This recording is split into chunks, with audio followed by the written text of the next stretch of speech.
ये क्लास 10 के प्रिपरेशन में बच्चे यूजुअली हिंदी मराठी जैसे लैंग्वेज को प्रिपेयर करने से डरते हैं, इसकी प्रिपरेशन से डरते हैं, जिसकी वजह से बोर्ड एग्जाम्स के समय पर उनका कॉन्फिडेंस थोड़ा सा गिर जाता है। अल्टीमेटली पेपर अच्छे से अटेम्प्ट नहीं कर पाते और मार्क्स भी बढ़िया स्कोर नहीं कर पाते। बट हमें इन चिंदी सब्जेक्ट से बिल्कुल भी डरना नहीं है और ये डर भगाने के लिए लैंग्वेज का प्रिपरेशन पूरे साल में एकदम सिस्टमेटिक वे में करना है, जो कि आज के वीडियो में आपको पता चलेगा। नमस्कार दोस्तों, मैं सौरभ एडुकेटर में आप सबका स्वागत करता हूं। आज के वीडियो में हम लोग बात करेंगे कि पूरे साल में लैंग्वेज का प्रिपरेशन किस तरह से डिस्ट्रीब्यूट करना है। और वीडियो शुरुआत करने से पहले एक लाइक और चैनल को सब्सक्राइब जरूर कर लेना। लैंग्वेज के प्रिपरेशन को 4 स्टेप्स में अगर डिवाइड करते हैं तो वो कुछ इस प्रकार से दिखेगा, जिसमें सबसे पहला पार्ट विल बी ग्रामर का पार्ट, जो कि यूजुअली है तो इजी।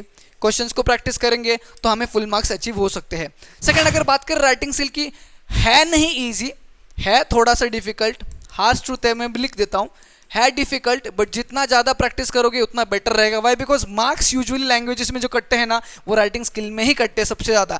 और यहाँ पे मार्क्स तो कटेंगे, जितना ज़्यादा प्रैक्टिस करोगे उतने कम मार्क्स कटेंगे, बट मार्क्स कटने जरूरी है। तीसरी चीज़ विल बी सेंटेंस फॉर्मेशन और वोकेबलरी। अब लैंग्वेजेस की बात कर रहा हूँ तो हिंदी मराठी में यूजुअली बच्चे सेंटेंस फॉर्म करते समय बहुत सारी गलतियाँ करते हैं, ग्रामेटिकल मिस्टेक्स हो जाती है, वोकेबलरी मिस्टेक्स हो जाती है। तो उन मिस्टेक्स की वजह से ओवरऑल लैंग्वेज के पेपर में बहुत सारे मार्क्स कटते हैं, बहुत सारे बच्चों के कटते हैं। तो this is the main problem जो बच्चे फेस कर रहे होते हैं, और इसी प्रॉब्लम का सोल्यूशन बच्चों को चाहिए होता है। और ये प्रॉब्लम का सोल्यूशन लास्ट के 1-2 महीने में प्रिपेयर करने से नहीं होने वाला है। फोर्थ स्टेप यानी कि fourth part will be literature, जो कि आप लास्ट मोमेंट में भी प्रिपेयर कर लोगे तो भी हो जाएगा, क्योंकि लिटरेचर में इतना कुछ है नहीं पढ़ने के लिए, और जो कुछ भी है वो बहुत ईजी है। अगर हम लोग बात करें कि आज तक बच्चे लैंग्वेजेस को प्रिपेयर किस तरह से करते थे, यानी कि मेन प्रॉब्लम कहाँ पे, उसको सबसे पहले फाइंड आउट करते हैं। अगर मैं बात करूँ आपकी यूनिट टेस्ट की, ठीक है, अगर मैं बात करूँ आपकी यूनिट टेस्ट और मिड टर्म एग्जामिनेशन की, जो हाफ ईयरली एग्जामिनेशन भी आप कह सकते हो। अब यूनिट टेस्ट और मिड टर्म एग्जामिनेशन में आपके स्कूल के द्वारा कुछ इम्पॉर्टेंट डेटा आपको प्रोवाइड किया जाता है ना। अब यही इंपॉर्टेंट डेटा के मदद से आप लैंग्वेजेस में ठीक ठाक स्कोर कर लेते हो। आप लैंग्वेजेस में ठीक ठाक स्कोर कर लेते हो। कुछ बच्चे तो बढ़िया स्कोर कर लेते हैं, ठीक है, बट आप इस स्कोर से उतना मायने नहीं रखते। वाई? बिकॉज ये मार्क्स कहीं पे मतलब लिए नहीं जाते, कंसिडर नहीं किए जाते। बट नवंबर और दिसंबर के महीने में, जैसे ही नवंबर दिसंबर आता है और आपके प्री बोर्ड्स डिक्लेयर हो जाते हैं, प्री बोर्ड एग्जामिनेशन डिक्लेयर हो जाते हैं, और आगे चल के बोर्ड एग्जामिनेशन का भी डेट पता चलता है, तब आप इन लैंग्वेजेस को सीरियसली लेना स्टार्ट करते हो। अब प्री बोर्ड्स के दौरान आपको पता है कि लैंग्वेजेस में एक्चुअली हमें कुछ आता नहीं है, ढंग से सेंटेंस भी फॉर्म करने नहीं आते, उसमें भी मल्टीपल मिस्टेक्स हम लोग कर रहे होते हैं। तो जो कुछ भी मटेरियल से जो कुछ भी डेटा आपको अवेलेबल हो जाता है, जैसे फॉर एग्जांपल मोस्ट लाइकली 21, ये बहुत ज़्यादा चलने वाला मटेरियल है। इस मटेरियल से जितना भी डेटा आपको अवेलेबल हो जाता है, मोस्टली आप उसको लर्न कर लेते हो, या फिर मोस्टली आप उसको लिख कर याद कर लेते हो। बार बार लिख कर याद कर लेते हो, बार बार पढ़ कर याद कर लेते हो, लर्न कर लेते हो, रट लेते हो। अबाउट 80% ऑफ दी चीज़ें आप रट लेते हो। राइटिंग स्किल के टॉपिक है तो 1-2 बार पढ़ लोगे, फॉर्मेट देख लोगे, फिर उसके बाद डायरेक्टली पेपर में जाके अटेम्प्ट करोगे। उसके कोई प्रैक्टिस नहीं करता। ग्रामर के कुछ क्वेश्चंस को प्रैक्टिस करेंगे, कुछ क्वेश्चंस को छोड़ देंगे। लिटरेचर तो लिटरली सब कुछ रटा जाता है बच्चों से, जिसके वजह से ठीक ठाक ही मार्क्स आ जाते हैं। और बच्चे बढ़िया मार्क्स स्कोर करना लैंग्वेजेस में कभी एम भी नहीं करते। उनका बस एक ही एम होता है कि जैसे तैसे हिंदी मराठी में मैं पास हो जाऊं, क्योंकि बेस्ट ऑफ 5 में मैं बाकी के सब्जेक्ट्स में बढ़िया स्कोर कर लूंगा, जो कि गलत है। अब बोर्ड एग्जामिनेशन भी यही चीज़ फॉलो होती है, बोर्ड एग्जामिनेशन भी यही प्रिपरेशन आपका हो जाता है, जो कि टोटली गलत है। बट यहाँ से आगे हम हमारे प्रिपरेशन की मेथड को चेंज करेंगे। Why? Because what I would suggest कि आपके लैंग्वेज का प्रिपरेशन या फिर लैंग्वेज का रोड मैप 2 स्टेजेस में रहना चाहिए, यानी कि पूरे साल भर में हम लैंग्वेजेस को 2 स्टेजेस में पढ़ेंगे। सबसे पहला स्टेज विल बी जुलाई से लेकर दिसंबर। वाई जुलाई? क्योंकि अभी से मोस्ट ऑफ द बच्चों ने पढ़ना शुरू किया, तो जुलाई से लेकर दिसंबर, जहाँ पे 5 महीने लगभग मिलते हैं, ये स्टेज 1 होगा। और second stage will be Jan Feb, जो कि 2 महीने का समय रहेगा। अब ये दोनों स्टेजेस को डिटेल में एक्सप्लेन करूंगा, ध्यानपूर्वक सुनिएगा। सबसे पहले अगर बात करूं स्टेज 1 की, जो कि जुलाई से लेकर दिसंबर तक चलेगा, जहाँ पे हमारे पास टाइम अवेलेबल है 5 मंथ्स का, ठीक है। अब इस स्टेज 1 का मेन टारगेट इज जितने भी इंग्लिश हो, हिंदी हो, मराठी हो, तीनों लैंग्वेजेस के जितने भी ग्रामर के टॉपिक्स है और जितने भी राइटिंग स्किल के टॉपिक्स है, जितने भी ग्रामर और जितने भी राइटिंग स्किल के टॉपिक्स है, उनमें से 90% ऑफ द टॉपिक्स को हमें कंप्लीट करना है। कब तक कंप्लीट करना है? दिसंबर से पहले, ठीक है। 90% ऑफ द टॉपिक्स को हमें दिसंबर से पहले जो है वो कंप्लीट कराने कि इन 5 महीने में हर एक लैंग्वेज का, यानी कि इंग्लिश, हिंदी, मराठी, तीनों लैंग्वेज का ग्रामर के टॉपिक्स, राइटिंग स्किल के टॉपिक्स, 90% ऑफ द टॉपिक्स हमें 5 महीने में खत्म करना है। जहां पर कैसे करेंगे वो भी मैं आपको बताता हूं। सबसे पहले तो हर महीने का एक रोड मैप मैं आपको प्रोवाइड कर रहा हूं। जैसे मई जून का वेकेशन स्ट्रेटेजी हो गया, जुलाई का मैंने अभी प्रोवाइड किया है, ठीक है। तो अब हर महीने के रोड मैप में कुछ ग्रामर के टॉपिक्स मैं आपको बता रहा हूँगा, और कुछ राइटिंग स्किल के टॉपिक्स में मैं आपको बता रहा हूँगा। जैसे जैसे मैं बता रहा हूँ वैसे वैसे उन टॉपिक्स को कवर करते जाना है। जैसे 5 महीने खत्म हो जाएंगे, आपके अराउंड 90% ऑफ द टॉपिक्स दिसंबर तक खत्म हो जाएंगे, जो कि बहुत बड़ा रिलीफ होगा आपके प्रिपरेशन में। अब कैसे प्रिपेयर करना है वो भी मैं बताता हूँ। जैसे कि फॉर एग्जाम्पल ग्रामर में 10 टॉपिक्स है, ठीक है।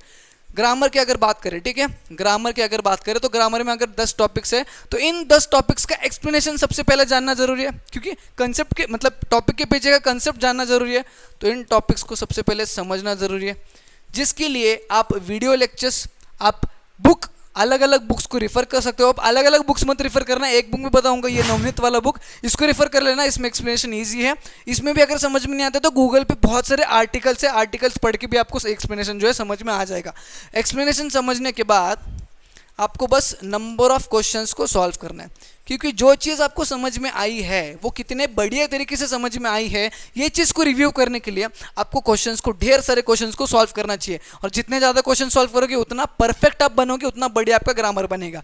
बात करोगे राइटिंग स्किल्स की, तो राइटिंग स्किल्स में भी हर महीने में 1, 2 या 3 टॉपिक मैं आपको सजेस्ट कर रहा हूँ, उन टॉपिक को आपको प्रिपेयर करना है। राइटिंग स्किल्स में भी वो टॉपिक सबसे पहले कह क्या रहा है, उसमें लिखना क्या है वो समझना बहुत जरूरी है। फॉर एग्जांपल मराठी मतलब मराठी राइटिंग स्किल का एक टॉपिक ले लो, सारांश लेखन। अब सारांश लेखन में एक्चुअली लिखना क्या होता है ये सबसे पहले जानना जरूरी है। उसके बाद सारांश लेखन का फॉर्मेट क्या होता है ये जानना जरूरी है। उसके बाद कैसे लिखा है उसको पढ़ना और समझना ये जरूरी है, ठीक है।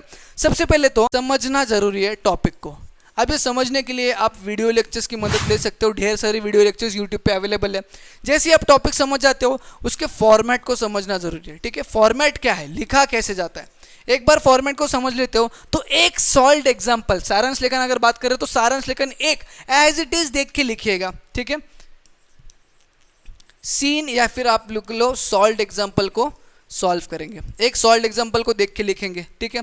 जब एक को देख के लिखोगे एज इट इज तो आपको समझ में आएगा कि किस तरह से लिखा जाता है, क्या कौन कौन सी चीज़ें इंक्लूड करी जाती है, कौन कौन सी चीज़ें इंक्लूड नहीं करनी है। जैसे ही आप ये चीज़ कर लेते हो तो 4 अनसॉल्व एग्जाम्पल्स को सॉल्व करना जरूरी है, ठीक है। 4 अनसॉल्व एग्जाम्पल्स को सॉल्व करना जरूरी है।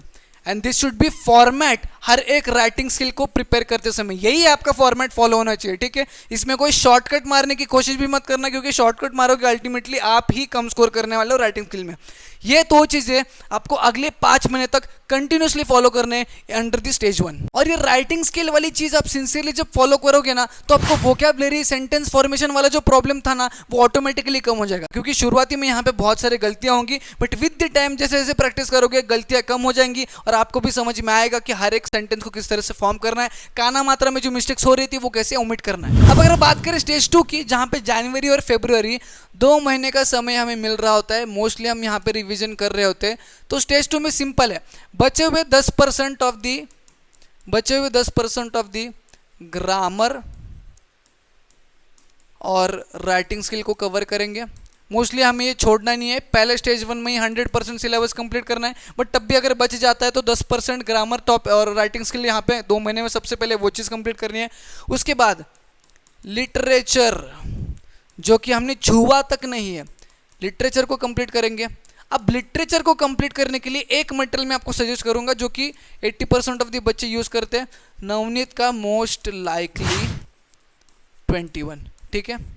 यहाँ पे मैं लिख देता हूँ नवनीत का मोस्ट लाइकली 21, क्योंकि इस बुक में जिस प्रकार से क्वेश्चंस एग्जाम्स में पूछे जाते हैं उसी प्रकार के क्वेश्चंस दिए गए हैं, और जितने क्वेश्चन इस बुक में दिए गए हैं उतने क्वेश्चंस को भी प्रैक्टिस कर लेते हो। लैंग्वेज में, लिटरेचर में फुल मार्क्स आराम से स्कोर कर लोगे अगर शिद्दत के साथ प्रैक्टिस करते हो, जितने भी इस बुक में आपको चीज़ें दिए गए हैं अंडर लिटरेचर। और उसी बुक में राइटिंग स्किल और ग्रामर के जितने भी टॉपिक्स है, सारे टॉपिक्स के n number of questions provide किए गए हैं।